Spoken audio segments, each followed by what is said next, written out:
So, going into this volume, alright, and knowing full well that this volume basically was just an extension for Q Hayashida to finish up her work, so she can wrap everything up. Yet, it doesn't feel like nothing was actually wrapped up. Rather, it felt as if the story kind of started to come to a crawl. Now, throughout the entirety of Dorohedoro, I always felt that each single volume would have a climactic point and then bring about a ton of questions. That way you'd be invested into wanting to read the next volume. Now, I'm not saying I'm not invested wanting to read volume 21. My reasons for being invested is not the questions I have. It's more or less to see the outcome of every single situation that has happened during this volume. And trust me, a lot has happened in this volume. You know, for example, and I'll probably be going all over the place, alright? Because it's been a couple days since I've read the volume. Didn't have the chance to make this review until now. So, might be some stuff I might not quite remember.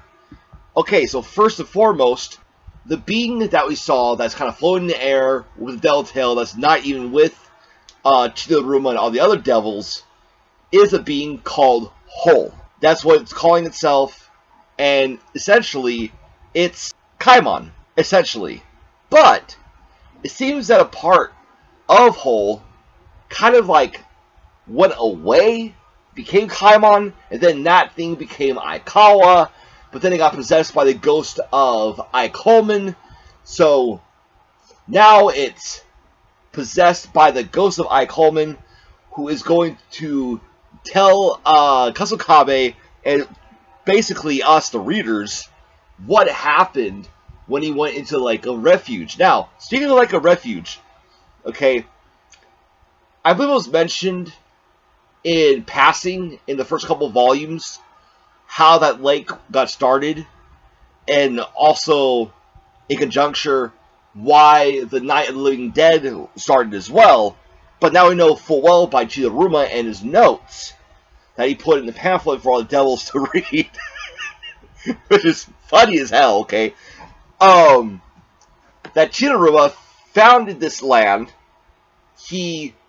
By founded, I don't mean he created it. I mean he was just in search for something, and he found this island, okay? Inhabited by these creatures called humans, and apparently magic users found a way into that place as well, and killed a fuck ton of humans.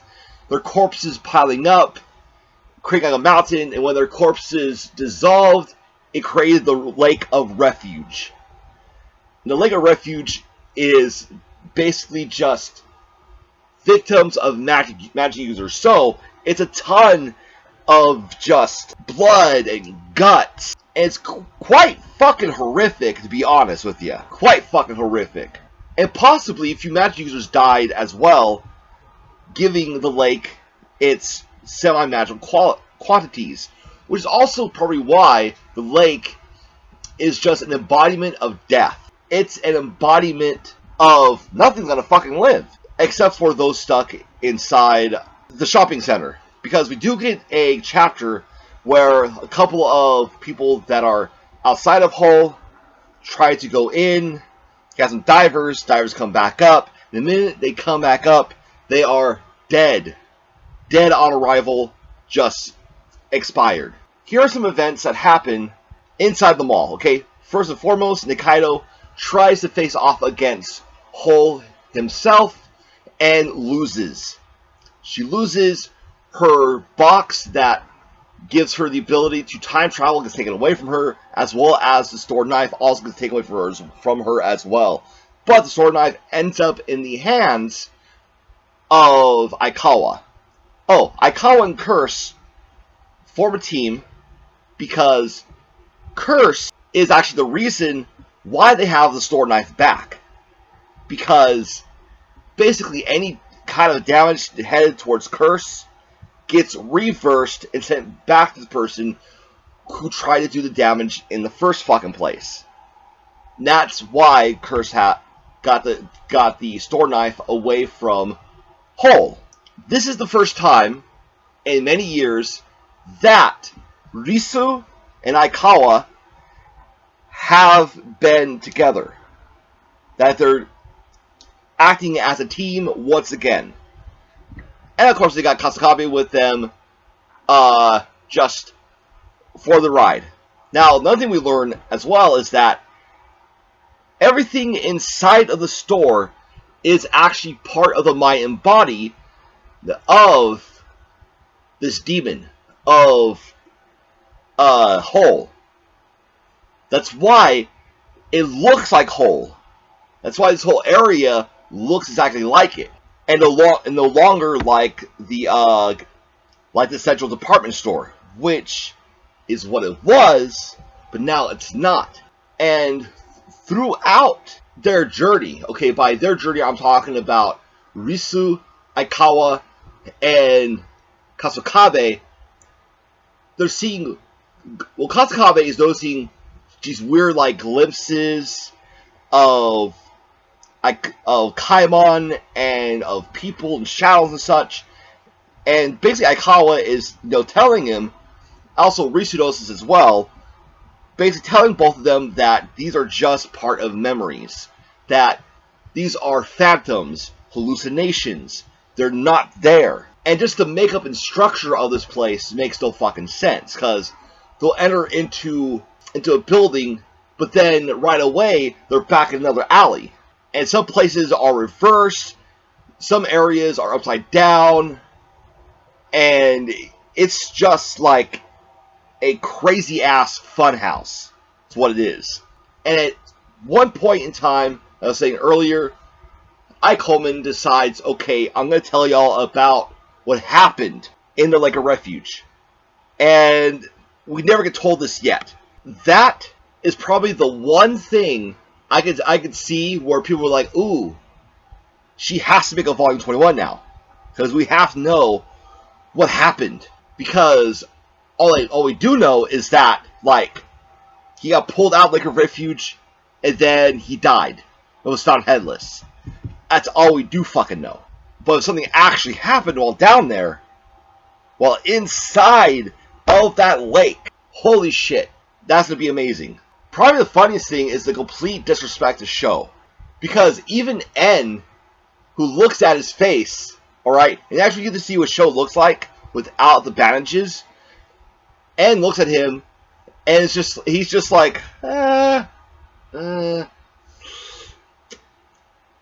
he looks familiar, but don't quite remember who that.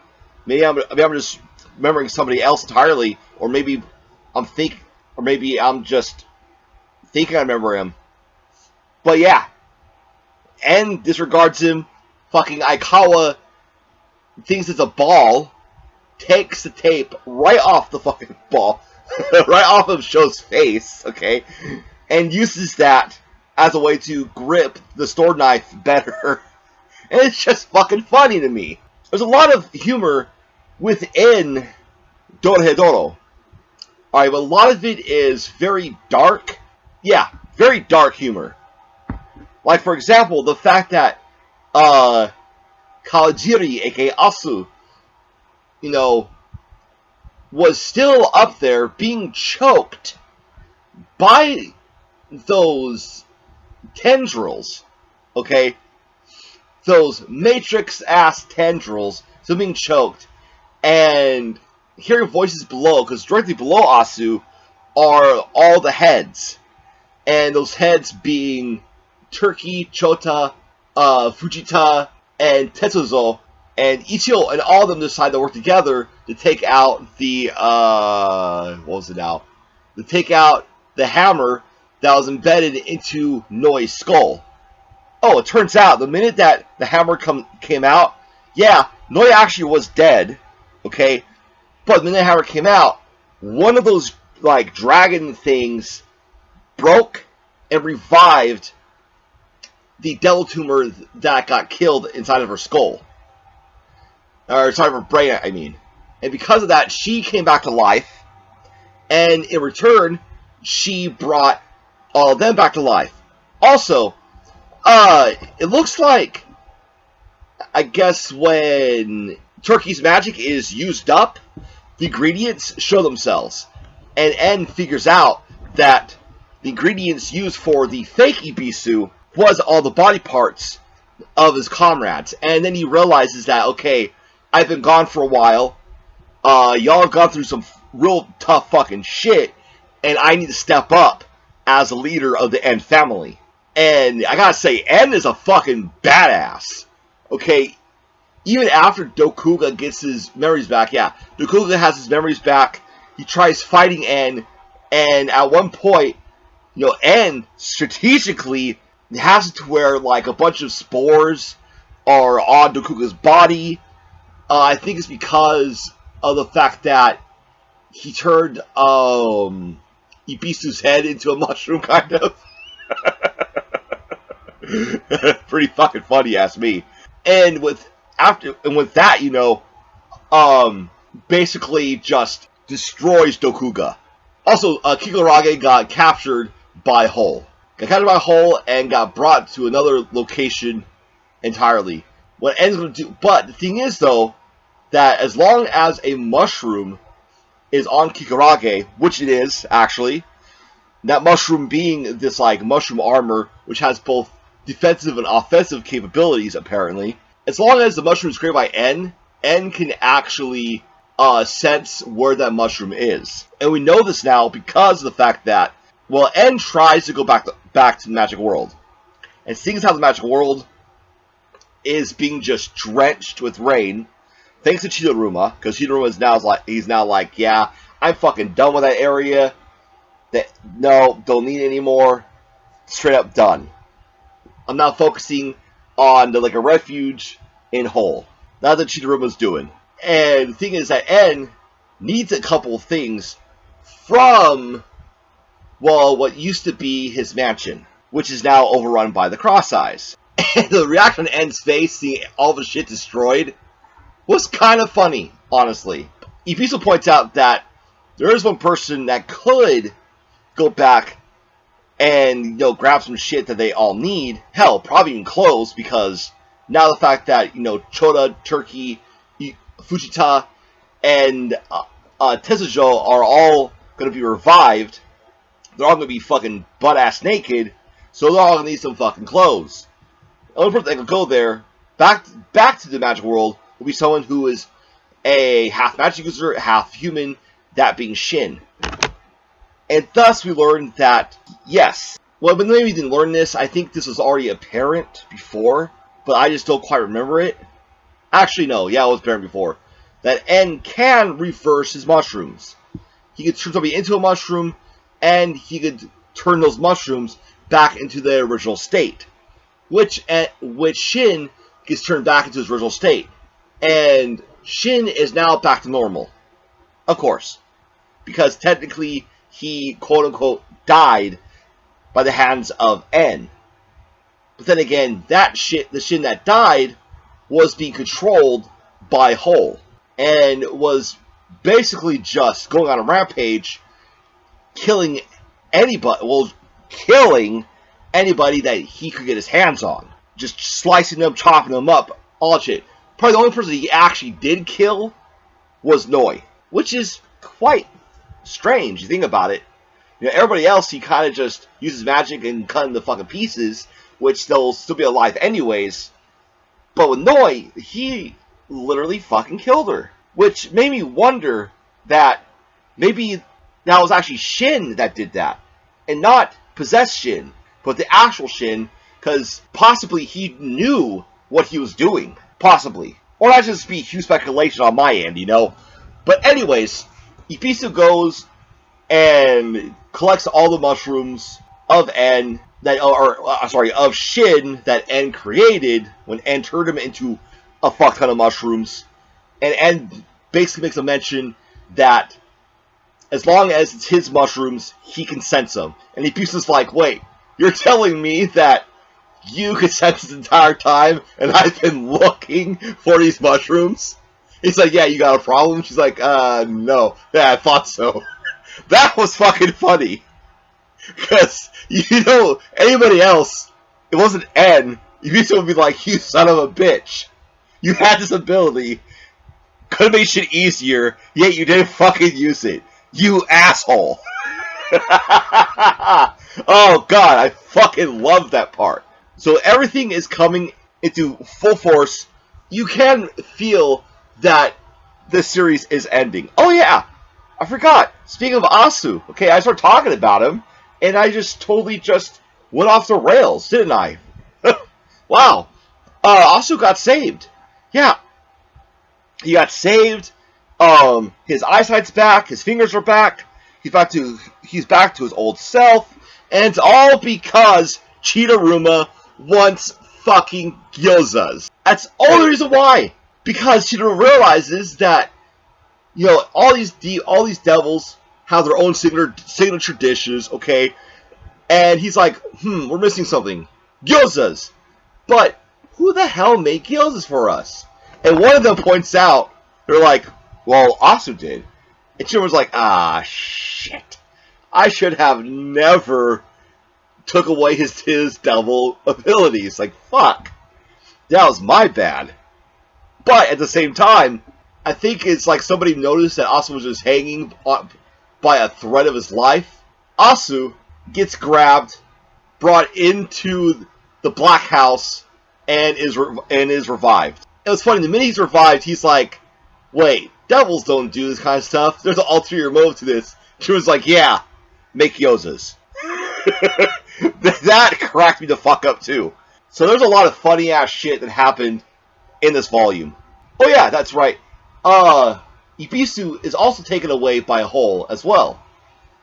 And Nikkaido is also in Hole's grasp. Now, what's essentially weird though is that Hole doesn't have a head anymore. Or rather, he got his head chopped off, then grew another one. It's just a really weird situation, okay? But what's even more weirder is the fact that, okay, so Nikkaido is naked, and Ibisu starts playing with her boobs. But then out of nowhere, her boobs recede into her body, creating a chest, like a man's chest. So, I don't know if that's just more of her devil abilities coming out, or what the hell that is. And that's kind of like where the volume ends, on such a weird note. It makes you wonder, just like, okay, what is Q Hayashida, what was she thinking at that time? Because, you know, stuff happens for a reason in this series. Nothing happens without a purpose, is what I'm trying to say here. Alright, so what do you guys think of Dorohedoro Volume 20? Let me know in the comments down below. Thank you guys for watching. Hope you guys have a wonderful day. If you'd like, rate, comment, and subscribe to the channel. Also, hit that notification icon. That way you'll know when I put out another video. Alright, I'll talk to you guys later.